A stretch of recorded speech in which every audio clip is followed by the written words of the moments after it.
सा कापि सर्वजगतामभिराम सीमा कामाय नो भवतु गोप किशोर मूर्ति या शेखरे श्रुतिगिराम हृदयोग भाजाम पादाम्बुजे च सुलभा ब्रज सुंदरीणाम स्तन्यं पिबन्तं जननी मुखाम्बुजं विलोक्य मंदस्मितचारुहासं स्पृशन्त मन्यस्तनमङ्गुलीभिर् वन्दे यशोदाङ्कगतं मुकुन्दम्। गुरुर्ब्रह्मा गुरुर्विष्णु गुरुर्देवो महेश्वरः गुरुः साक्षात् परम ब्रह्म तस्मै श्री गुरवे नमः। पूज्य बाबा के चरणों में प्रणामांजलि निवेदित करते हुए आपसे साथ में स्थापित करते हुए दो चार बातें कहेंगे। देखिए सप्तशती में आया है, दुर्गा सप्तशती में, कि भगवती के केस जो हैं जामे नचा भवन तेजा, याम में तेज से जमराज के तेज से उनके केस उत्पन्न हुए। तो यमराज जो हैं वो दोनों शब्दों से पुकारे जाते हैं, धर्मराज और यमराज दोनों हैं। तो उनके तेज से वो केस उत्पन्न हुए, तो वो क्या सूचित करते हैं कि यदि आपने उन केसों के साथ छेड़छाड़ किया, उनको छुआ, तो आपकी मृत्यु नजदीक है। कैसे? तो भागवत में कहा है, घातयित्वा सतो राजन कचस्पर्शक क्षतायुष। भगवान ने राजाओं को मरवाया युद्ध में, पृथ्वी के भार हरण के लिए आए ही थे, तो राजाओं को मरवाया। लेकिन वो कैसे राजा थे जिनको मरवाया? कचस्पर्शक क्षतायुष। द्रौपदी के केस का स्पर्श हुआ तो उसी से उनकी आयु क्षत हो गई। तो आयु समाप्त होती है, तो उनका वध हुआ महाभारत के युद्ध से, या उस युद्ध के प्रसंग से अन्य जो युद्ध हुए उनमें भी वध हुआ। तो ये शास्त्रों में ये आता भी है, उसमें आता आकचक ग्रहणात। वो कहा है ना, उसकी उत्पत्ति में तो पूछा है उस तारा से, कहा कि तुम ये बताओ कि नहीं किसका पुत्र है? तो कहा कि हम नहीं बताएंगे जब तक हमारा बाल खींचा नहीं जाएगा।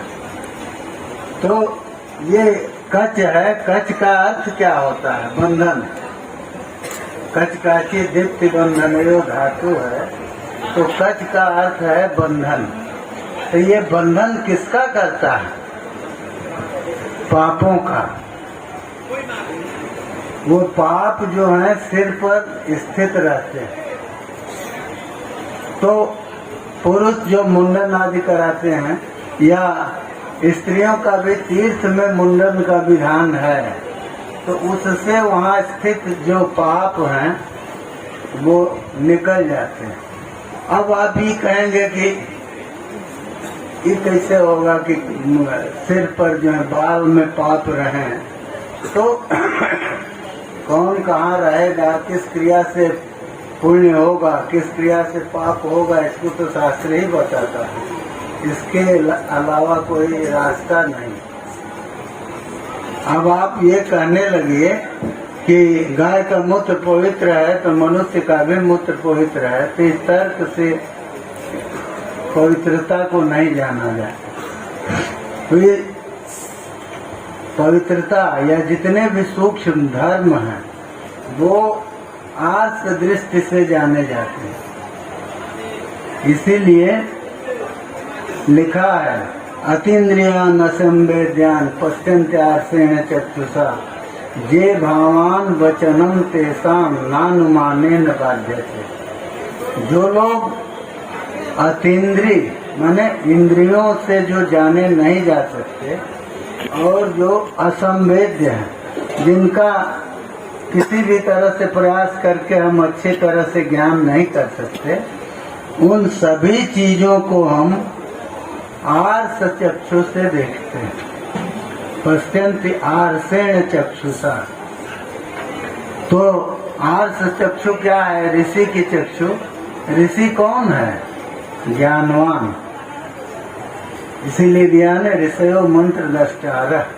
तो ऋषि जो है वो ज्ञानवान है। ऋषि शब्द से वेद को भी बोधित करते हैं।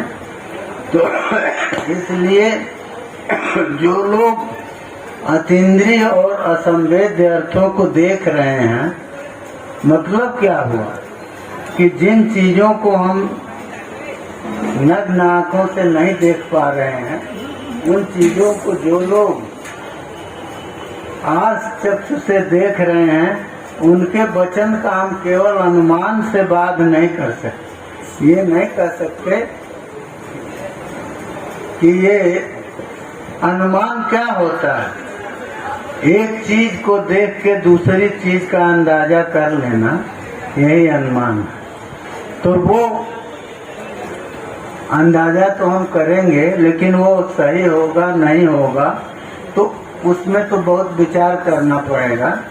तो इसलिए अच्छा क्या है, अच्छा हम अंदाजा कर भी लें तो उस पर हमें को विश्वास नहीं होगा कि ये जो हम सोचे हैं ये सही है कि गलत है।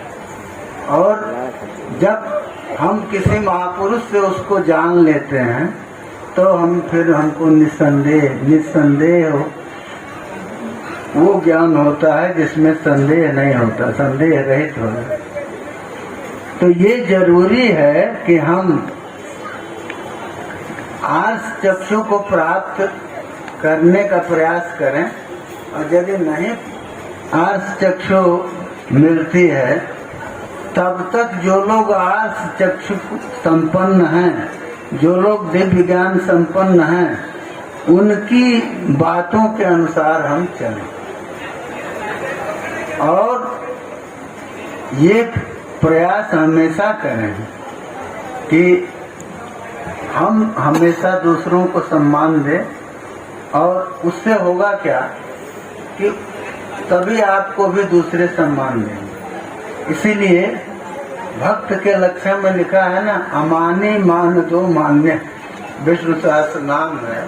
तो अमानी स्वयं हो लेकिन मान को देने वाला।